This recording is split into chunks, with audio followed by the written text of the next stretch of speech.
educativo en odontología. Siguiendo la parte de la pedagogía de pensamiento complejo. Yo soy el doctor José Manuel Paz, docente de odontología de la facultad en la UNSA.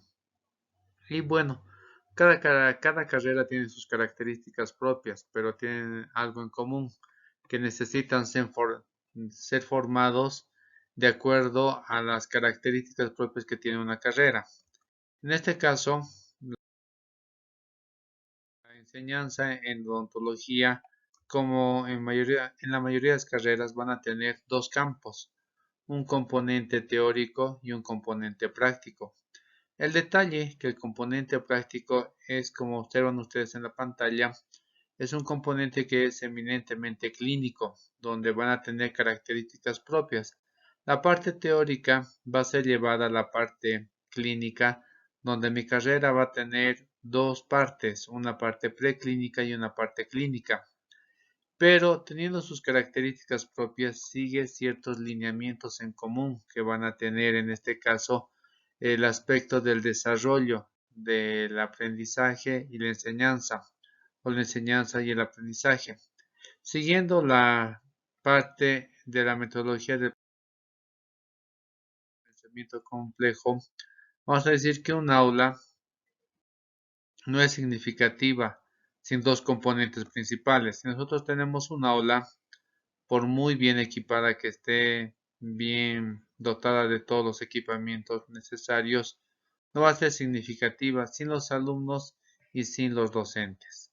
Entonces vamos a tener dos puntos que van a ser los alumnos y los docentes para que el aula realmente sea un espacio significativo de la enseñanza y del aprendizaje. Siguiendo esta temática, nosotros vamos a ver que el acto pedagógico dentro del bucle en la parte de odontología, donde nosotros trabajamos una vez que ejercemos en un consultorio dental. Va a tener características que según esta pedagogía del bucle podemos seguir ahí adaptarlas a nuestra carrera, como ser la construcción de una idea central, la contrastación del conocimiento previo a la idea central, la reflexión y etapa de construcción de su propia teoría y la apropiación de la teoría.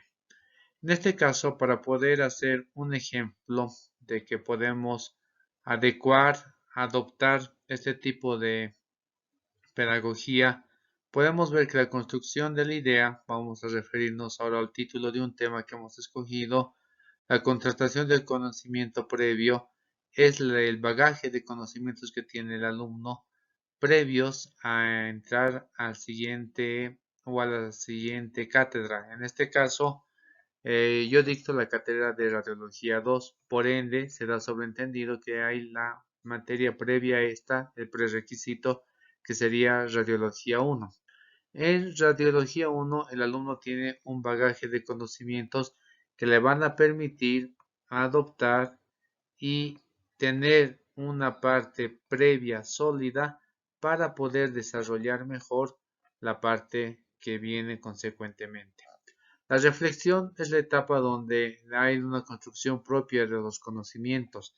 En este caso diríamos la formación de un criterio clínico. El criterio clínico va a ser el fruto de la acúmulo de conocimientos teórico-prácticos donde va a poder adoptar un criterio y discernir en los diferentes tipos de diagnóstico y tener ya un conocimiento sólido que él va a adquirir y se va a apropiar en el desarrollo de este tema. Por ejemplo, hemos escogido como idea central que vendría a ser el tema la alternativa de tratamiento de traumatismos dentalveolares. Si hablamos de traumatismos dentalveolares de una manera corta y rápida para hacer un ejemplo en este caso, los traumatismos dentalveolares van a dividirse en tres grupos, en niños, adolescentes y adultos. Los niños, generalmente hablamos de niños pequeños, tienen a tener una propensión más grande a accidentes en ciertas etapas, cuando el niño está aprendiendo a caminar, cuando el niño está en el andador, cuando el niño está aprendiendo a gatear. tiene riesgos donde puede producirse un accidente fruto de un traumatismo a nivel bucal o dental. En adolescentes es típico por lo que practican deportes. Entonces puede haber un accidente y va a causar evidentemente un traumatismo en la parte bucal. Por ejemplo, cuando juegan fútbol y pueden recibir un golpe y entonces va a producir un traumatismo a nivel dental. En adultos generalmente se dan traumatismos a causa de accidentes automovilísticos. Y estos accidentes van a ser el fruto de un traumatismo, en este caso específico a nivel dental, y luego es alveolar que va a sostener el diente. El tema sería este. Una vez que planteamos el tema, hacemos la contrastación de conocimiento previo con la idea central. Por ejemplo, aquí tenemos un paciente que sufrió un traumatismo en el incisivo central superior, donde vemos eminentemente la pérdida de una parte del incisivo. Un traumatismo, un paciente joven, accidente de moto. En este caso, al describir eso, estamos haciendo la valoración del caso clínico y también vemos qué examen complementario necesita. En este caso, una radiografía. En esta cátedra de Radiología 2 nos vamos a ser bastante didácticos y objetivos en la descripción e interpretación de la radiografía, puesto y aclarando que en Radiología 1 el alumno se encarga de ver qué técnicas son necesarias para de acuerdo a cada caso clínico. En este caso es una técnica que estamos observando periapical y observamos la fractura del diente del paciente que estamos observando. Entonces, para ver y hacer un diagnóstico y un pronóstico y un plan de tratamiento, va a englobar un conocimiento previo en relación al caso clínico que se está planteando. En este caso, es un traumatismo dento-alveolar que vemos que está sin compromiso pulpar. Entonces, estamos haciendo una revisión o un reforzamiento al mismo tiempo de los conocimientos previos que tenía el alumno para poder aplicar al caso clínico en cuestión. Una vez que nosotros vemos, seguimos el tercer paso, que es la etapa de reflexión y construcción de su propia teoría. En este caso vendría a ser la alternativa del tratamiento del lente de contacto en relación al traumatismo que tuvo el paciente, que se llama lente de contacto dental. Entonces, en este caso, el alumno va a ver entre las alternativas hacer un tipo de tratamiento bastante conservador que no requiere de desgastes y hacer un lente de contacto dental, tanto estético como funcional.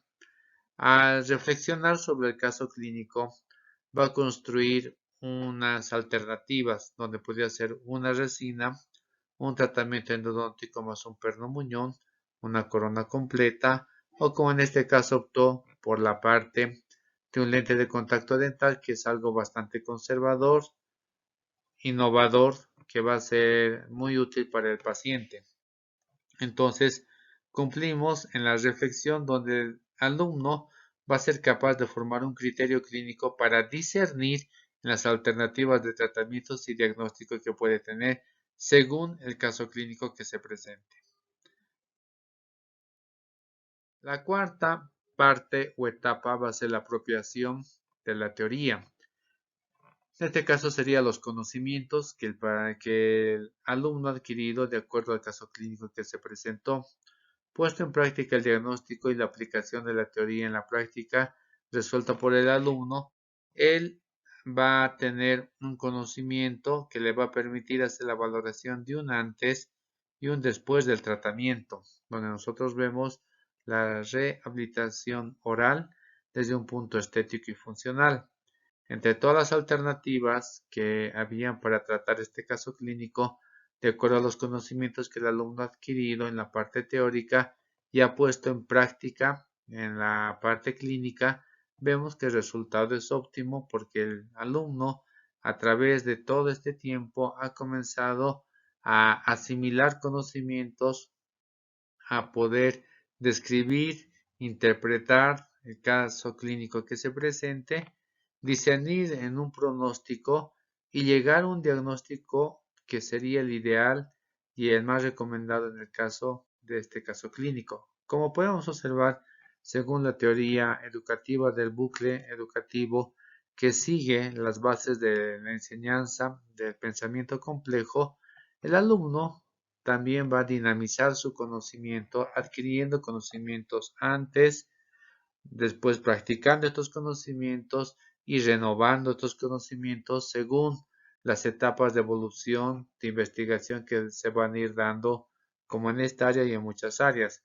La filosofía del pensamiento complejo me parece muy interesante, donde se trata dentro del método de enseñanza-aprendizaje que el alumno va a aprender en un momento, va a desaprender en otro momento. Esto significa actualizarse y reaprender. Esto significa aprender técnicas y alternativas nuevas de tratamiento, ¿no?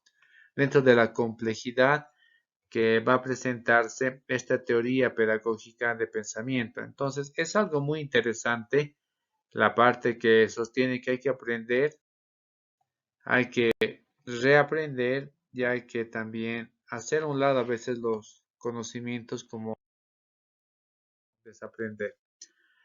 El proceso de enseñanza-aprendizaje desde el enfoque del pensamiento complejo nos permite adaptarnos de acuerdo a las necesidades y admitir nuevas alternativas y crear nuevos criterios. Si vemos, tenemos dos imágenes muy parecidas. Una estamos sin barbijo, otra estamos con barbijo, donde nos da a entender que hubo un antes y un después.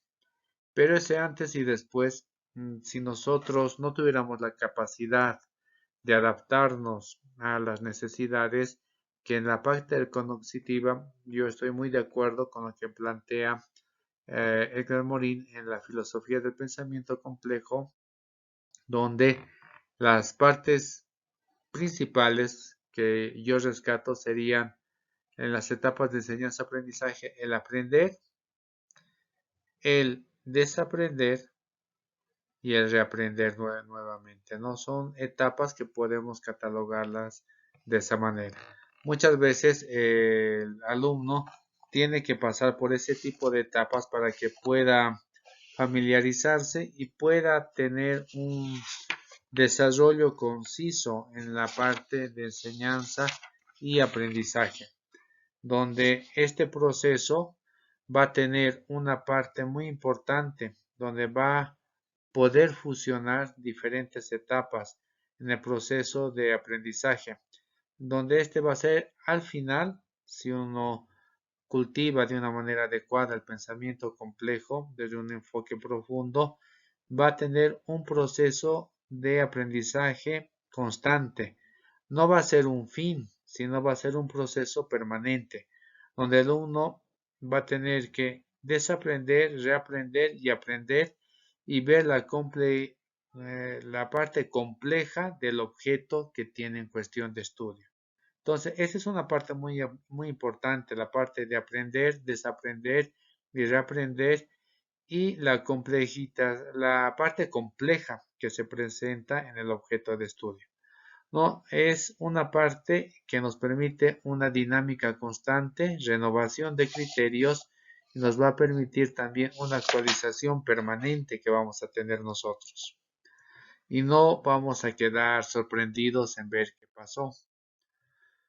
Para concluir esta presentación, yo me doy un poco de espacio en la parte de comprensión de toda esta temática del bucle educativo, que el proceso de enseñanza-aprendizaje no es un juego y va a ser un proceso continuo que involucra a todos que forman parte de este proceso. Todos tenemos que estar relacionados, pensando y viendo las mejorías constantes que podemos aportar académicamente nosotros y comprender y seguir en esa dinámica de enseñanza-aprendizaje que no es algo estático. En este caso de mi área, formar un criterio clínico que sea capaz de discernir, investigar y plantear nuevas técnicas, nuevas tendencias, nuevas teorías. Entonces, ese sería mi aporte de acuerdo al bucle educativo del texto que se nos ha permitido tener acceso al conocimiento y vemos que es adaptable dependiendo de la carrera que nosotros podamos plantear como los ejemplos que nos brindaron en el texto. Muchas gracias por su atención.